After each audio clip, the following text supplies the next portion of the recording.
Hello, beautiful friends. If you are new to my channel, please click the subscribe button and that little bell so you get updates when I have new videos. If you have been around for a while, then you know how much I love talking about emotional wounds. But one of the big effects of having some inner work to do is we attract narcissistic partners or toxic people. In this video, I'm going to tell you the number one way to win in those scenarios. Stay tuned.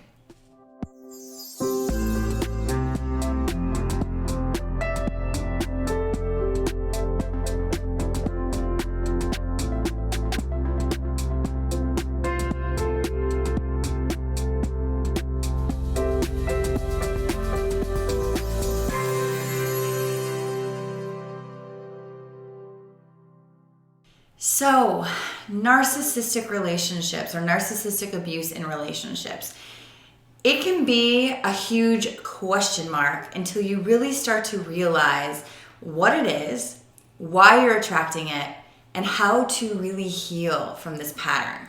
There's a few different steps to it.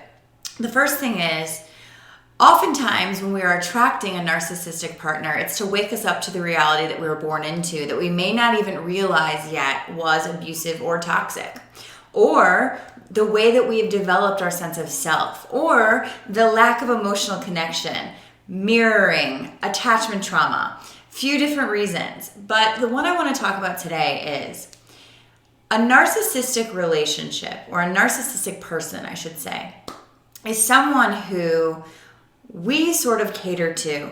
It's someone that we are attracted to because they're very confident or charismatic or big personality. And by the way, there's also covert and overt narcissists. So the covert narcissist is a person who's not super obvious, but probably pretty perfectionistic and idealistic and controlling undercover, and treats you a whole different way at home than they appear to others. They will always appear to others as being Mr. or Mrs. Perfect, and behind closed doors, a bit of a nightmare. You can't be yourself. You walk on eggshells. You feel like, who I am isn't enough.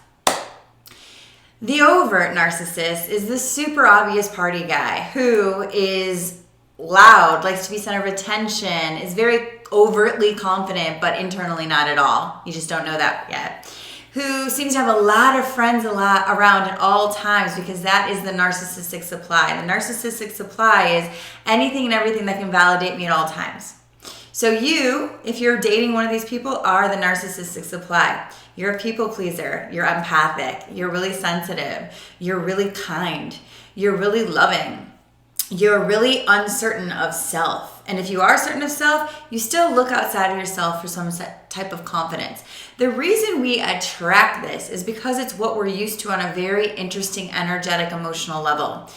If you were a kid and you don't think you had an abusive parent, but you found yourself in scenarios all the time where you would have to sort of feel guilty about what you felt or give up what you felt to please another, or what you really were and really wanted didn't fit in alignment with what was approved of, or this image that your parents had, or this image that society had. Something about you wasn't fully loved and wasn't fully approved of. So you're constantly looking for this external validation, and you find it in a narcissistic partner who feels like, confidence, this is what's going to heal my inner wound of insecurity or uncertainty, or just a little bit lack of confidence or belief in yourself.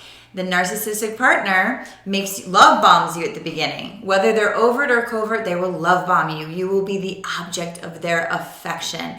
You will be the one that is everything. You will basically have this fairy tale at the beginning. But little by little, as they get their supply, what starts to happen is they start to devalue you a little bit. You're doing this wrong. You're not really doing the supply the way that I need. You're not really fulfilling my needs in the way that I need you to. And little by little, you stop living for you and start living for them, to the point where you are totally like, who am I? Maybe you lost yourself. Maybe you let some of your dreams go for this fantasy dream that they promised that will never give you. The relationship is probably a little bit push-pull, give or take, dramatic, where you never really know fully where you stand, or that big commitment you're waiting for is never quite happening until XYZ. There's always a little bit of distance. There's always a little bit of a commitment issue on their part. There's always a little bit of, well, you need to fix this before you get that. There's always an excuse. And what happens over time, because now you're stuck in that cycle, is you then start to feel like you're devalued, and you start devaluing yourself to the point where you keep allowing this shit, right? And then you get to the point where you're like, gosh, does this person even like me? And if it gets to the worst part of being in a narcissistic, abusive relationship, they will discard you as if you never existed and move on with someone else within 5 seconds. Or you could get stuck in that sort of wash cycle of they keep coming back, keep coming back, keep coming back. Maybe this time will be different. I need to know that they love me. I need to know that I'm not alone. I need to know that they still want me. And what that's about is because you have lived so much for them, when they're not around or you don't know where they stand, there's a void, because where are you? The healing from these relationships is self-love. Sounds so silly. Oh, self-love. Big deal though.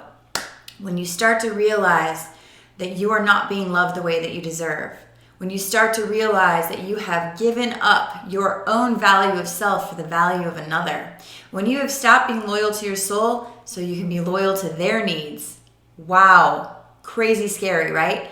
That's not being selfless. That's being ridiculous, really, because we get stuck in this and don't realize, where am I? Where are my dreams? Where is the life that I've been wasting all this time for?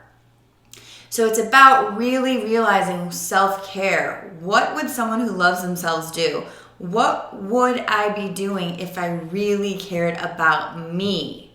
Not them, not how they think of me, but me. Why do I put them on a pedestal when they treat me like this? We get stuck in this abusive cycle where we don't even realize it, because maybe it was a pattern as a child. I shouldn't think about my needs. I feel guilty when I think about myself. I should put someone else first. They're more successful than me. They're more beautiful, whatever the heck, right? But you were probably in some way or another never taught that your needs are number one. Instead, what a lot of us grow up thinking in this society is, maybe the reason I didn't get what I needed is because I'm not enough. So instead of ever realizing that that's true and really paying attention to myself, I'm going to have a distraction in the form of a narcissistic partner or God knows what else, right? But that's one of the biggest distractions for people who aren't super in love with themselves. So what do we have to do? Boundaries. I talk about it a lot. I just had a video released last week called Boundaries for Empaths. But the truth is, the boundary needs to be, when they call, you're not available. When you feel that inner energetic pull, you do something else. When you're worried about what they're thinking, you change subject. It's almost like an addiction you're breaking. How do we break an addiction? We have something in place of it for a while, and that's going to be self-care. Hardest thing in the whole world to do, especially when you're really anchored to another person rather than your own self. And it's sad, isn't it? But it happens to so many of us. And the way back home, and the number one way you're going to win with this, is by loving yourself more than they've ever loved you, because it's not real love. And loving yourself more than you love them. Huge. But why haven't we? Do we even know what that looks like? Do we even know what that is? It's time to invest in it. Whenever I'm coaching a client about how to quit this cycle, not only is it self-love, but it is having a boundary that doesn't even feel right now. The boundary is, I'm not available. I'm no contact. If that's too hard right now, because when you do no contact, you have the anxiety cycle come up, which I know about, and the emptiness sets in because where am I? That I've replaced my own self with them, and now they're gone, and now I'm empty, and I'm going to die of this anxiety. When the anxiety comes up, realize you need to fill it with you.